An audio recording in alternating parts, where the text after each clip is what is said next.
Como todos los días, el doctor López-Gatell se presentó a las 7 de la noche en su conferencia para informar los avances sobre este virus que en algunos países ya está propiciándose la calma porque al parecer está controlado, en otros todavía no, todavía tienen medidas muy estrictas para que las personas salgan a la calle, para reunirse en diferentes lugares.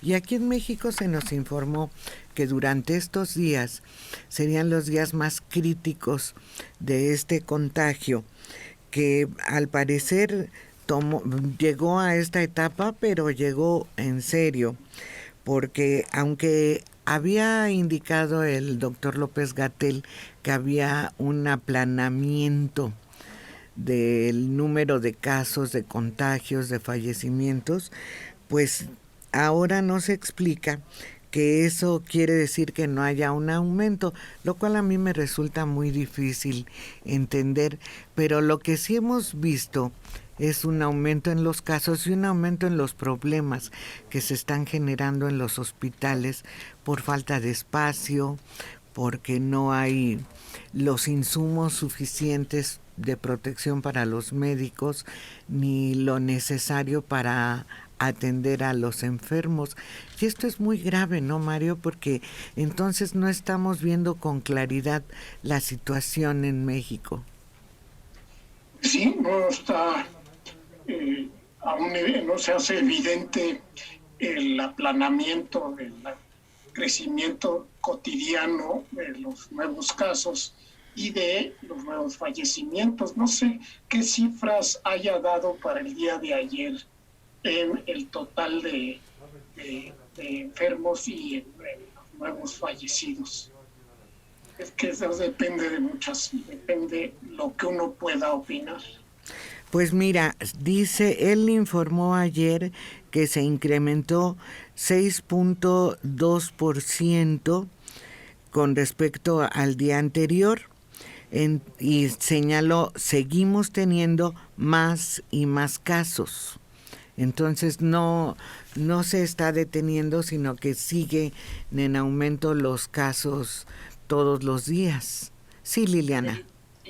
Pues mira que se acuerdan que primero había dado una fecha para que ocupara, sabemos que todo esto es aproximado, pero se había dicho que primero iba a ser el 6 de mayo como que el punto de más casos en hospitales en situación pues grave, ¿no? Que es lo principal por la cuestión de los respiradores, pero después cambió esta fecha y dijo que los días críticos, los días en donde iba a repuntar todo esto del COVID, iban a ser 7 y 8. Ahorita estamos todavía subiendo esa famosa curva y mañana también va a ser un día crucial.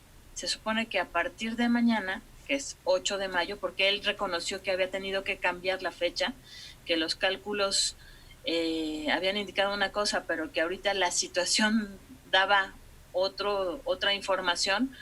Entonces todavía estamos subiendo, todavía no llegamos a ese punto crítico en donde se vea la saturación de muchos de los hospitales y de ahí tratar de descender en cuanto a los casos más graves del COVID-19.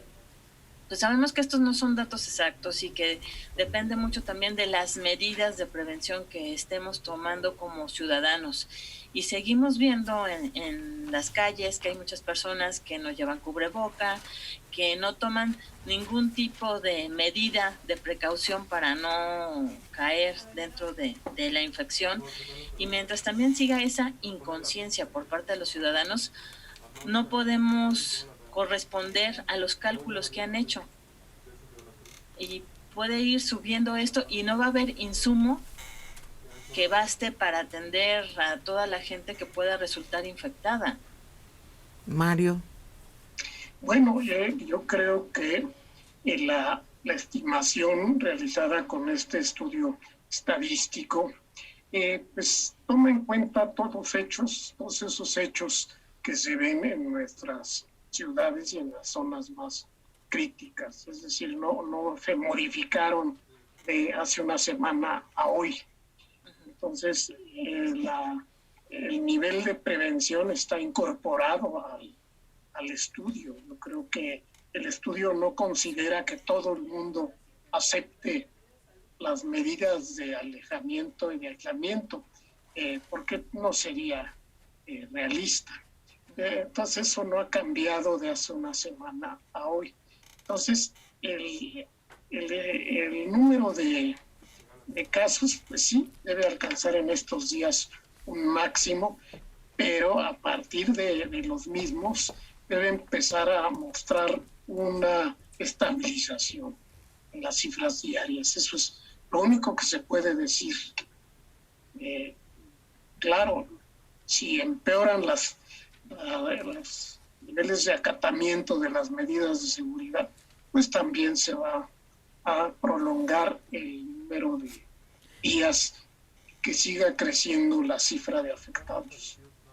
El día de ayer informó el doctor Gatell que el total de fallecidos hasta este día, el día 6, es de 2.704 y el total de contagios 27.634, mientras 17.553 son los sospechosos que están en estudio para confirmar si están sanos o tienen el contagio. Pero sí, la cifra ha estado aumentando todos los días, pero quiere decir que todavía tenemos que esperar por lo menos el fin de semana para que se refleje en los números una reducción, o por lo menos que quede estable el número, ¿no, Mario? Pues sí, pero yo veo que si ayer hubo 2.500 y fracción total de muertos y hoy estamos en 2.704, el número de nuevos fallecidos es del orden de menos de 200, es decir, 150, o sea, y representa una cifra menor que el día de ayer. No, es mayor. De la de antier. Es mayor el incremento de ayer. De la de antier, sí. De hoy al de ayer. No, pues hoy... Es que yo recuerdo que el de ayer era 2.500. El de antier. Pero hoy son 2.700. Sí, pero el de ayer, ¿qué tal? Por eso el de ayer son 2.700. Hoy todavía no. El de antier. El de antier eran 2.500. 2.571. Y antier, el número de antier era mayor a 200. El día de hoy el número es menor de 200. Ya te entendí. Sí. Sí, ya entendí. Bueno, pues esperemos que esto se cumpla tal como están las estimaciones, porque ya llegaron al límite 28 hospitales de distintas instituciones de salud en el Valle de México. Reportaron escasez de camas en diferentes hospitales, tanto del Seguro Social, del ISSSTE y de la Secretaría de Salud. En total, de acuerdo con la última información de la zona metropolitana del Valle de México, existen 69 hospitales y espacios de reconversión, pero la reconversión en algunos casos está siendo complicada porque no tienen el mobiliario ideal para un paciente. Entonces están adaptando otro tipo de mobiliario y por lo menos 28 de esos hospitales están totalmente saturados, con la imposibilidad de recibir otros pacientes, y los contagiados siguen llegando. Además, los insumos en varios hospitales el día de ayer se manifestaron médicos, enfermeras, personal médico en general, pidiendo que se les dote del material necesario para su protección y para poder estar cerca de los enfermos. Y sucedió en hospitales importantes como el Siglo XXI, que denunciaron no haber recibido, primero que nada, el bono que se les ofreció por esta actividad extraordinaria de riesgo profesional. Y segunda, que no están recibiendo los insumos suficientes para trabajar en estos casos que son de contagio grave y estar cerca de pacientes que corren también riesgo de que se traslade de un paciente a otro la enfermedad. Entonces sigue. Pues sí, y pues yo creo que es necesario paciencia, porque pues, no se puede pues al mismo tiempo esperar que todo se solucione con los bonos que les prometieron. Pues es cuestión de días o de horas que se les entreguen. No se deben mezclar ambas estimaciones, porque el modelo pues nada más analiza el número esperado de nuevos casos, el de nuevos fallecimientos, y esa información se reincorpora al estudio, el cual modifica las proyecciones futuras. Vamos a ver qué proyecciones hay ahora para un par de días más.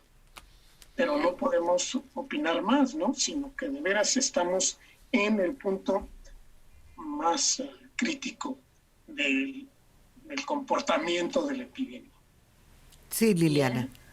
Y hay que tomar varias cosas en cuenta, que por ejemplo, cuando un paciente ingresa ya a un hospital, hay que considerar que el tratamiento mínimo, ya una vez que se confirma el diagnóstico, que si en caso de que sea positivo, de que dé positivo al COVID-19, los tratamientos son mínimos de 14 días. Digo, en el caso de que sea alguien que tenga posibilidades de salir adelante. 14 días para restablecerse son los mínimos que tiene que estar en el hospital. Entonces, aunque tengamos muchas camas, que no es el caso, hay que pensar que son pacientes de larga estancia. Tratamientos de 14 días, y de ahí se pueden extender, pueden estar con respirador hasta 17 días, 20 días, no sé, eso en el mejor de los casos, que tengan un pronóstico favorable, y que sepamos que se pueden sacar adelante, como hemos sabido también de muchas personas que han logrado vencer esta enfermedad. Pero pues yo creo que es buen tiempo para seguir haciendo conciencia a la gente que hay que cuidarnos. Por más camas que existan, por insumos que existan, es necesario tomar esas consideraciones. Son tratamientos muy largos y hay que estar preparados para que sepamos que esto no se va a resolver de un día para otro, y que en caso de estar contaminados, pues tomar todas las medidas posibles. Hay unos pacientes que pueden llevar la enfermedad en su casa si no están en una situación grave, pero otros no, y eso sí tienen que ir a lugares en donde permanezcan aislados. O hay también personas que tal vez no estén muy graves y requieran de aislamiento nada más, y esperar ese tiempo que son los 14 días, pero viven en casas muy pequeñas, entonces siguen estando en contacto con la familia y tienen que buscar esos sitios que han estado adaptando para que lleven ese periodo lejanos a lo que es su familia. Y sí es necesario, Mario, que se incorpore a la estadística cotidiana el número de recuperaciones, porque es la diferencia entre el número de recuperaciones y el número de nuevos casos o de fallecidos lo que nos da la disponibilidad real de camas o de lugares en los hospitales. No simplemente se suman los que llegan cada día, sino que hay que tomar en cuenta los que se van a su casa, y que no son pocos, no son unos cuantos ahí que he oído que no. Todos los días hay un número que quizás sea también de cientos. Ese dato no nos lo informan, ¿verdad?, los que son dados de alta. No, pero es obvio que existe, ¿no? Sí, claro, y tienes razón, el mayor número de defunciones se dio el 4 de mayo. Sí, tienes razón. Pues quiere decir esperemos. que hay un nivel de estabilización y eso es positivo y es lo que deberían informar, ¿no? No nada más dar las cifras así cada día para que las personas hagan las matemáticas, ¿no? Es decir, consigan la información de ayer, hagan la resta, vean cuánto subió. Entonces, eso debe darlo la propia autoridad. Sí, lo deben proporcionar con más claridad porque ayer me encontré con una persona que pensaba que se morían 2,000 diarios, porque como te dan el número total, pensaba que se morían 2,000 diarios y estaba muy angustiada, estaba muy apesadumbrada porque no tenía ella claro que se ha ido sumando ese número. Entonces, sí debieran hacer lo que tú señalas, exactamente el número por día, que dará más claridad y en un momento dado más tranquilidad, ¿no, Mario? Pues sí, porque hay personas que caen en la desinformación y en el pánico, y eso ha causado agresiones a los médicos, porque hay personas que de plano dicen, no, es que el virus no existe, que los están inyectando, que no sé qué, y eso hace un daño terrible a todas las personas. Esas personas sí deberían ser controladas, Sí, porque invaden los hospitales y se ponen en peligro a los demás, agreden a los médicos y pues no es posible tolerar eso. por eso deberían No puede trabajar así. de dar con mayor claridad los resultados cotidianos para que no se creen falsas expectativas. Sí, ciertamente eso es lo indispensable porque les puede ganar la desinformación.